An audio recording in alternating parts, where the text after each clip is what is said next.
is he? I thought you weren't speaking to me. Well, I'm not, but who else am I supposed to ask? Well, he's out. Fortunate man. What was that? I was merely observing that John is a lucky man to be outdoors on a fine day like this. You better be nice to me, Kevin. I'm going to be around all the time from now on. Really? All the time? Well, more or less. You have an objection? Who am I to have objections? Well, good. Just so we understand each other. Well, I'll tell him you were in. That's okay. I'll tell him myself. May I ask what you're going to say to Maeve when she comes down? Hello there. I've taken over the business. I'm going to be around all the time. Bartenders are supposed to be such good listeners. Weren't you listening when Johnny and I were talking about making up a story for Maeve? Just so happens I have a couple of good possibilities. Don't suppose you've given it a thought. Well, confess I haven't. Well, now, that's not the way to impress your employer, is it? What are your excellent possibilities, Delia? Well, for one, I'm around to be home when little John gets home from kindergarten. Well, how about I'm thinking of investing some of my wealth in a small business, and Johnny's being good enough to let me learn how he runs his so I can make an informed investment. Now, don't tell me that isn't terrific. Well, it might work if Maeve is having a gullible day. You got a better idea, Kevin? Come on, let's hear it. Well, there is one approach that might not arouse Maeve's suspicions. What? Supposing you were to stay out of here.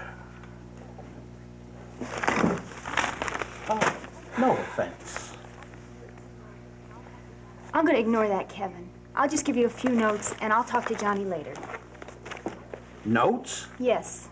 First, I think you should get rid of that ugly dish towel and get one with shamrocks on it. Or a map of Ireland. But this one doesn't leave any lint in the glasses. And you should be wearing a green apron.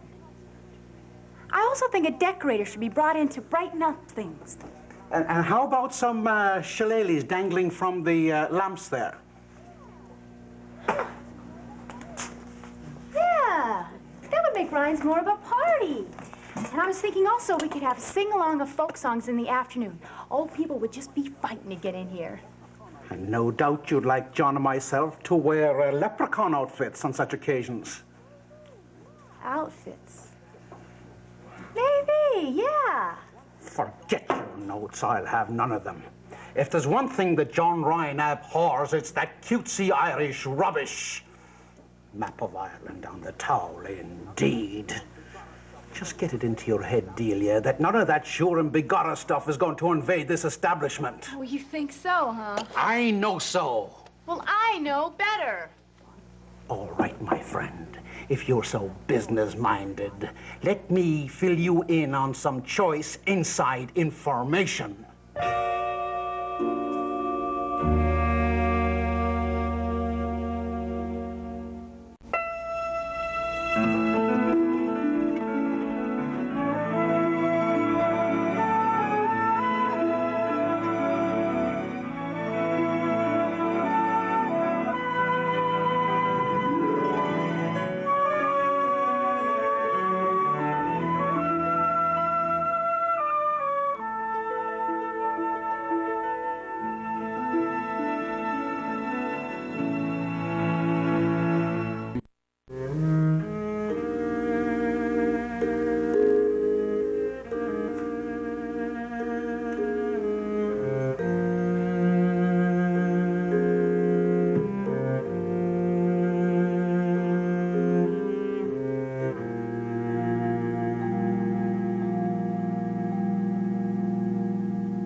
Tom, are you busy now? I don't want to disturb you. No, I was reading, but come on in. Oh, that's all right. What I want to talk about can wait. I'll go back upstairs. Don't go. Really? Are you sure? Ancient history doesn't make very pleasant reading. You've given me an excuse to put it away. Well, why are you reading it if it's so unpleasant? Because I wrote it and lived it. Or more accurately, I wrote it as we lived it. We? It's about the time when Teresa and I were in love. Well, do you ever mention the Donahue family? Well, there's no way to record our story and exclude Teresa's family. I realize that's why I haven't lifted this old journal up in years. Is it still painful for you to read about her? Brings back a lot of old feelings. And this is the last time I intend to reread it. No more. I guess I picked the wrong time to ask you some more questions about the past. I just wish I didn't feel so mixed up. I'm afraid I don't have any answers for you, Poppy. This whole thing it's outrageous. Hopefully the detectives can provide some explanations. But that would take so long. I just wanted to ask you a little more about Teresa. What was she like? Did she sing? But when I look at you, you are Teresa. How can I tell you anything more about yourself? I'm sorry. But everything about me can't be exactly like her. Absolutely identical. It's uncanny. My voice? Your voice, amazingly so. It's her precise voice. It must be so hard for you to be in the same house with someone who looks so much like the girl you loved. I hate to make you so unhappy. You don't make me unhappy. In fact, the effect is quite the opposite. It's like having Teresa back. When I look at you, it's difficult not to feel that I'm with her again. It's so strange. I don't know how to handle myself. Can I confide in you? Yes. Neither do I. Why don't we sit down, Poppy? Sit over there, please.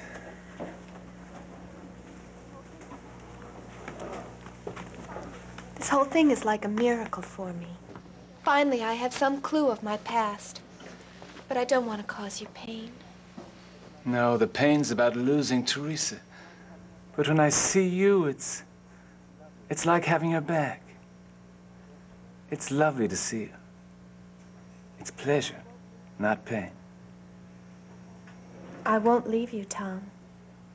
Does that make a difference? Yes, it does. Teresa. Poppy. The way I feel right now, it would be very hard to give you up. You don't have to. And I could be even more like her than I am now, if that's what you want.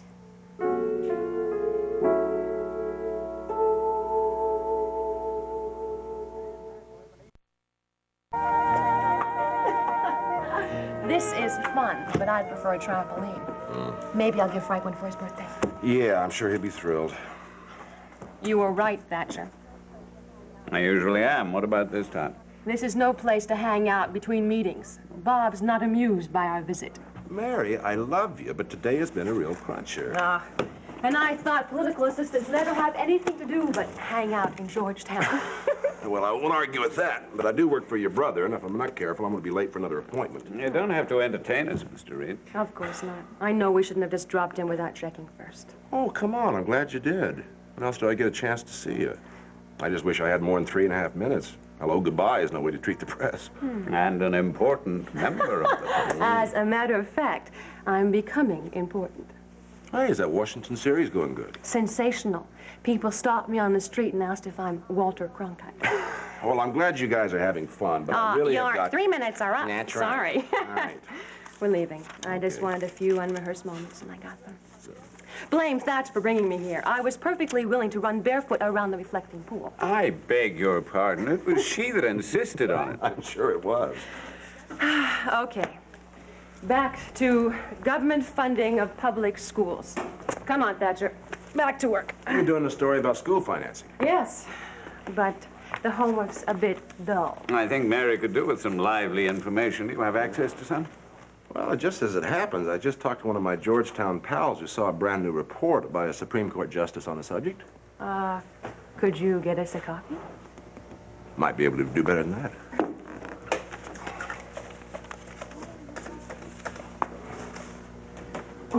calling? Shh. It's ringing. I just hope he's there. I wouldn't want to use Frank's position. Well, I suspect Mr. Reed is simply collecting an overdue favor. Right. The justice owes Frank a favor. The justice? Yeah. Hello? Yeah, Judge Miriam, please. This is Bob Reed from Senator Ryan's office. Hello, Your Honor. Yeah, thank you, sir. I'm good. Well, I'm calling because Senator Ryan's sister, Mary Finelli, is in town, and she's doing a TV show on your special subject, school financing. No, sir, nobody can resist her. Yes, sir, she's absolutely fair. Okay, sir. Yes, sir, I'll be glad to do that, and I think it's a terrific opportunity. I'll see she leaves immediately. Okay, sir, thank you so much. Thank you. Goodbye. Okay, he wants to see you at his home in Virginia in 1/2 hour. And here is his address. Okay? Now, I suggest we all leave together. You got a car at that church? Yeah, we have. Okay. Justice, Miriam. It's really okay with him? It really is. Come on, I'll tell you the address in the elevator. And don't be late, Mary, because it's going to make my wheeling and dealing look like a joke. Yeah. Oh, I'm supposed to meet Jack. When? Soon. Back at the hotel. What should I do? Well, listen, I won't be gone long. I'll call the hotel in about 1/2 hour and leave a message for you. I hope he's not angry. Yeah. Explain it to him, please, Bob. I will. Okay. Do it. This, and this. Let's go.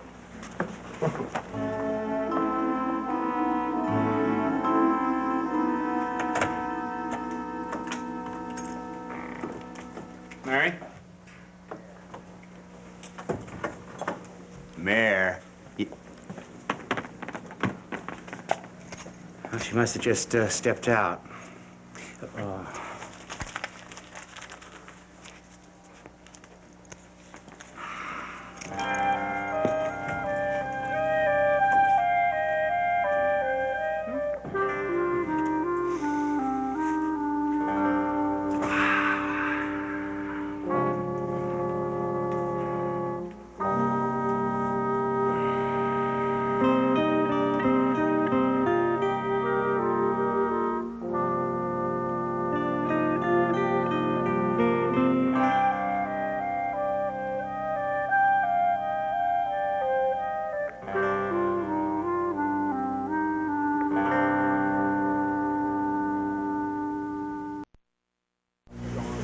This business has been successful because John Ryan ran it for years with great success. So why don't you leave the business end to him? Well, if he's such a hotshot businessman, how come he had to ask me for money? Well, it wasn't this place got him in trouble, Delia. It was you.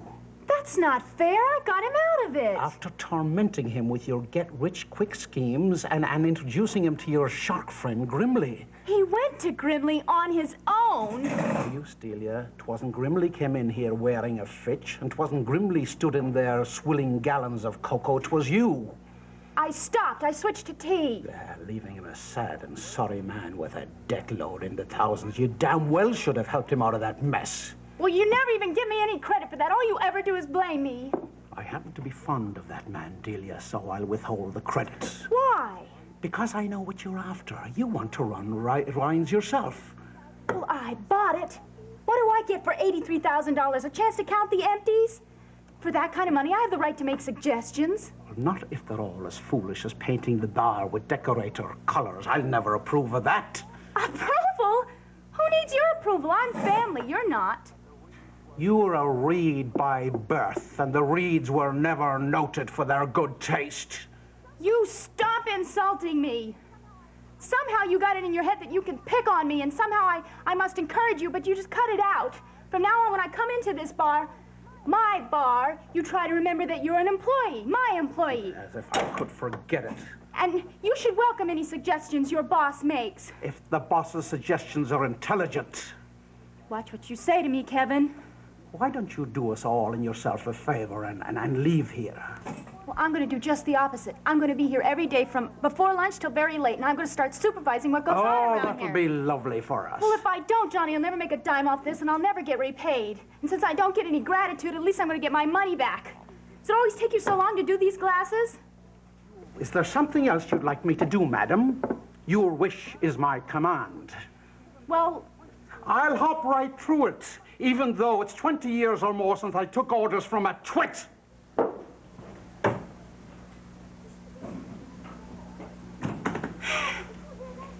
Oh, Heidi. Did you hear that? Do you know what's going on? Hear what? What he said to me. Well, no. What would he say? Well, I won't repeat it, but I've never been called that before in my life. And how can he be so rude to me? I won't put up with it, Johnny. You know what has to be done, don't you? No, what? You have to fire him. Oh, Dee, just calm down and tell me what... I'm entitled to get what I want around here, and I want him fired. Today. I'll be home. You call and tell me when you've done it.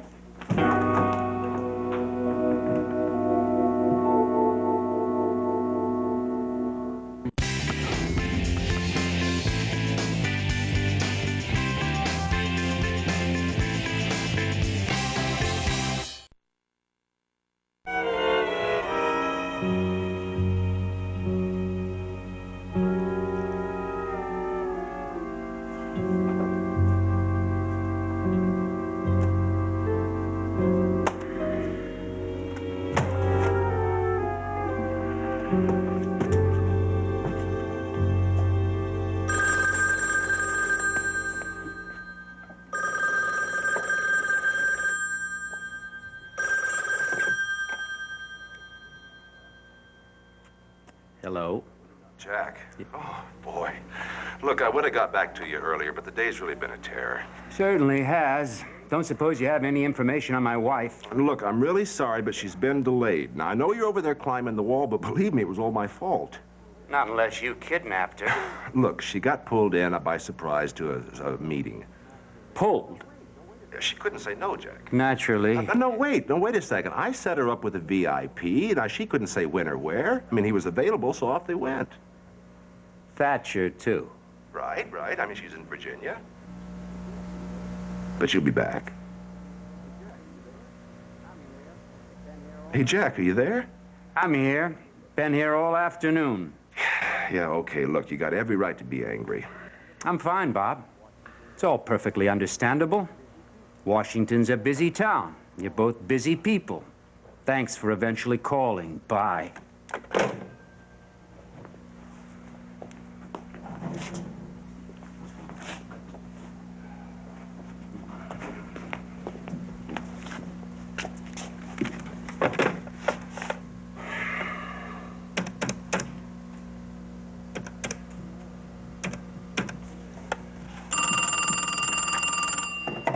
Senator Ryan's office. Me again. How many favors you do for reporters versus television journalists per week? Jack, look, if you want a favor, I owe you one. Well, I'd like to save something from this wasted day before I head back to New York. And when are you leaving? Right now, I'm 10 paces from the door. All right, you grab a taxi and come right over here. I got a story for you. Seriously? Absolutely. Yeah. Absolutely. It's Frank's new speech on child health care. Now, he's going to make a big splash with it. Are you feeding it to me, or is it a leak? Well, you can't say where it came from, Jack. I'll be right over. Bob, any chance that Mary will be checking in with you again? Well, if she is, she'll give me a call, and I'll tell her you're on your way, and that she'll meet you here at my desk with a big bouquet of roses. On second thought, don't say anything to her. See you soon. Yeah.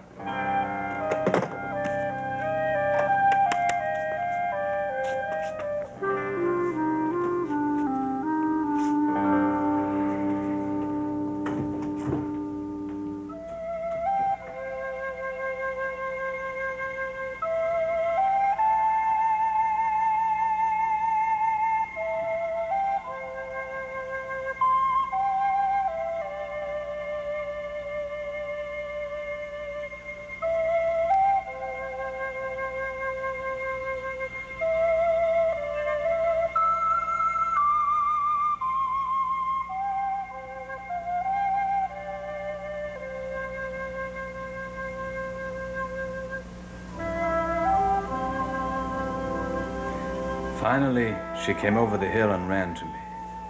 The wind lifted and tumbled her hair. I wasn't angry anymore.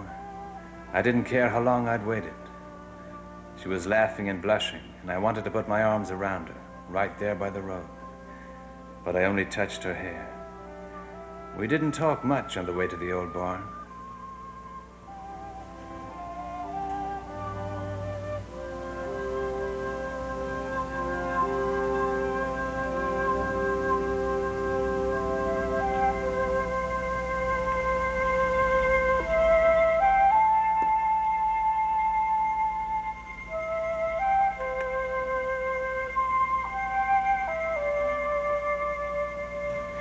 The wind lifted and tumbled her hair.